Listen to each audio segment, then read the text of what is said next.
አላህ ከአርሽ በላይ ነው የምትሉ ከሆነ አርሽን ከመፍጠሩ በፊት የት ነበር ይላሉ። አሁን ይህን ጥያቄ ያነሱ ሰዎች ትክክለኛ ምላሽ ፈልገው ከሆነ መጀመሪያ መጠየቅ ያለባቸው እነሱ ናቸው። እዚህ ላይ አላህ አርሽን ከመፍጠሩ በፊት የት ነበር ለሚለው ጥያቄ መልስ የሚሰጠው ከአርሽ በፊት ምን እንደነበረ መጥቀስ ሲችሉ ነው።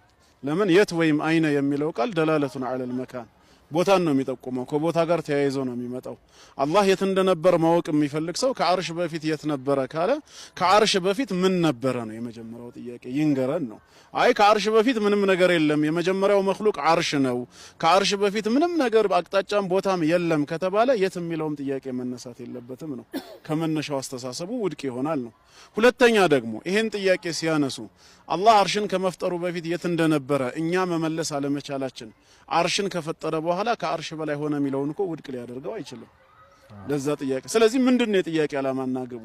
አርሽን ከመፍጠሩ በፊት የት ነበር የሚለውን እኔ መመለስ አልቻልኩምና ምን ይሁን አርሽን ከፈጠረ በኋላ ከአርሽ በላይ ነው የሚለውን ውድቅ ያደርገዋል? አያደርገውም፣ ተቃራኒው ስላልሆነ ማለት ነው። ስለዚህ ጥያቄው ምንድነው? በራሱ ኤክስ የሆነ አካሄድ ነው። እነሱ አሁን ምንድነው የሚሉት? ነብያችን ሰለላሁ ዐለይሂ ወሰለም ካነ አላሁ ወለም የኩን ሸይኡን ገይሩሁ ወፊ ሪዋየትን ወለም የኩን ሸይኡን መዐሁ ብለዋል። እውነት ነው አላህ ነበረ ከእርሱ ጋር ወይ ከሱ በፊት ምንም ነገር አልነበረም።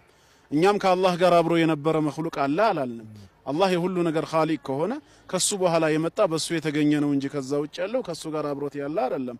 ግን ከቦታው ጋር የሚገናኝ ማስረጃ አይደለም። ወይም እነሱ እንደሚያስቡት መውጁዱን ቢላ መካን ለሚለው አስተሳሰባቸው ማስረጃ መሆን አይችልም። እነሱ አሁን የሚያምኑት አላህ አርሽ ላይ የለም አይደለም። ከመነሻው አላሁ መውጁዱን ቢላ መካን ነው። አላህ ያለ ቦታ ነው ያለው ይላሉ። ምን ማለት ነው ያለ ቦታ ነው ያለው? አብራሩ ሲባሉ ላ ኻሪጁን አን ሀዘል ዓለም ወላ ዳኺለሁ ይላሉ። ከዚህ ዓለም ውጭም አይደለም እዚህ ዓለም ውስጥም አይደለም አላህ። ወላ ተሕተሁ ወላ ፈውቀሁ ከታችም የለም ከላይም የለም። ወላ ሙተሲሉን ቢሃዘል ዓለም ወላ ሙንፈሲሉን አንሁ ከዚህ ዓለም ጋራም አልተገናኘም ከዚህ ዓለም ጋራም አልተለያየም ይላሉ።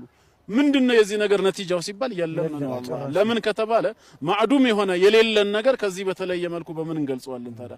እስቲ ፈጽሞ የሌለን ነገር ግለጸው ብትባል የለም ከማለት ውጭ አትገልጸውም። ከላይም ከታችም ከፊትም ከኋላም ከቀኝም ከግራም ከውስጥም ከውጭም የለም፣ አልተነካካምም አልተለያየምም ይላሉ። ይሄ ማለት የለም ከማለት ምንድነው የሚያመጣው? ደሊሉ እስከየት ተገኘ? መውጁዱን ቢላ መካን የሚለው ማስረጃ የለውም። እስቲዋእ ማድረጉ ምንም ማስረጃ የለውም። ኢስቲዋ ማድረጉ ማስረጃ አለው። ባይሆን ምን ይላሉ ኢማም አቡ ጃዕፈር አጣሃዊ ረሂመሁላህ አቂዳቸው ላይ ሲናገሩ ወላ ተህዊህ الجهات الست كسائر المبتدعات ብለዋል ይላሉ። ነገር ግን ይሄ ለነሱ ደሊል መሆን አይችልም። ምክንያቱም ሐዲስ አቂዳቸው ላይ የገለጹት አያካብቡትም ነው። ወላ ተህዊህ አያካብቡትም። አላህ ላይ ነው ስንል ላይ የሚባል ነገር አላህን አካቦታል ብለን እኛ እየገለጸን አይደለም። የሱ ዑሉውነት ሙጥለቅ ነው፣ ያልተገደበ ነው፣ ከሁሉ በላይ ያለ ነው። ሌላን ነገር ግን ከላይ ነው ብለን ስንገልጸው ኒስብይ ነው፣ አንጻራዊ ነው። ለምሳሌ አላህ ሰማይን ከኛ በላይ እንደሆነ በቁርአን ይገልጸዋል አይደል? አወለም ينظروا الى السماء فوقهم ይላል። የሰማይ ፈውቅያነት ከኛ አንጻር ነው። ነገር ግን ኩርሲይና አርሽ ደግሞ ከሰማይ በላይ ናቸው። ይሄ ማለት ሰማይ ከየት ነው ያለው? ከታች ነው ያለው ማለት ነው። የመኽሉቃቱ የበላይነት ኒስብይ አንጻራዊ ሲሆን የአላህ ዑሉውነት ግን ሙጥለቅ ነው፣ ያልተገደበ ፍጹም የበላይነት ነው። ወላ ተህዊህ ያሉት ምንድነው? አላህን አያካብበውም። በዚህ ስር ተገድቦ ከዚህ እስከዚህ ብለን ልንገልጸው አንችልም ነው በስድስቱ አቅጣጫዎች እንጂ አላህ ላ ዩሰፉ ብለው አይገለጽም ብለው አላመጡትም። በሐዲስም ተገልጿል እሱ ከላይ እንዳለ ማለት ነው።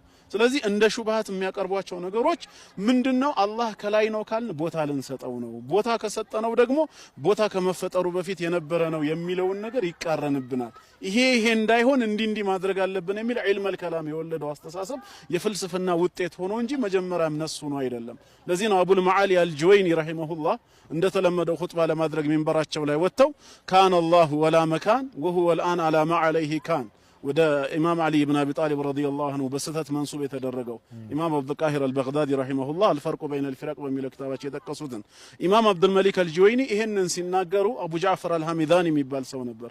ያ ኢማም አላቸው ንግግራቸውን አቋረጠና ጉዳዩ እርሶ እንደሚሉት ከሆነ የአርሽን ጉዳይ ለጊዜውን ተወውና በውስጣችን ያለ አንድ ችግር አለ።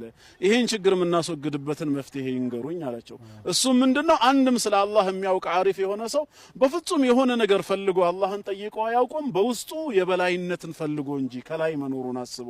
ታዲያ ይሄ ነገር አላህ ከላይ ነው የሚለውን ውስጣችን የተቀበረውን እምነት በምን እናስወግደው ሲለው የዛኔ ነው ራሱን በጥፊ በእጁ መታና ሐየረኒ ሐሚዛኒ እንድዋልል አደረገኝ አጠራጠረኝ ብሎ ከሚንበሩ ላይ ወረደ የሚለው። ስለዚህ ምንድነው አላህ የበላይ መሆኑ ብዙም ማስረጃ ሩቅ ሄደን ፈልገን የምናመጣለት ጉዳይ ሳይሆን ፊጥርይ ነው። ከላይ አይደለም የሚለው ግን ከጊዜ በኋላ የመጣ የፍልስፍና አስተሳሰብ መሆኑን የምታውቀው ምንድነው ይሄ ላይ ብቻ ነው ተቃውሞ የተነሳው። አላህ ከታች አይደለም የሚል ፍርቃ ተነስቶ ያውቃል? ክርክሩም አጀንዳ ሆኖ አያውቅማ። ከውስጥም ወይም ከውጭ ወይ ከቀኝ ከግራ የሚል የለም። ሁሌ ዑሉው ላይ መነሳቱ ዑሉው አስል እንዳለው ያሳያል ማለት ነው። ክርክር የሚነሳው አስል ባለው ነገር ላይ ስለሆነ ነው። ያኛው ግን ክርክር ለክርክር ደረጃ አለመብቃቱ ከመነሻውም ራእዩ ተቀባይነት የሌለው ነው። ስለዚህ የአላህ የበላይነት ክርክሩ በራሱ እንደ ደሊል ሊታይ ይችላል ነው። ወላሁ አዕለም።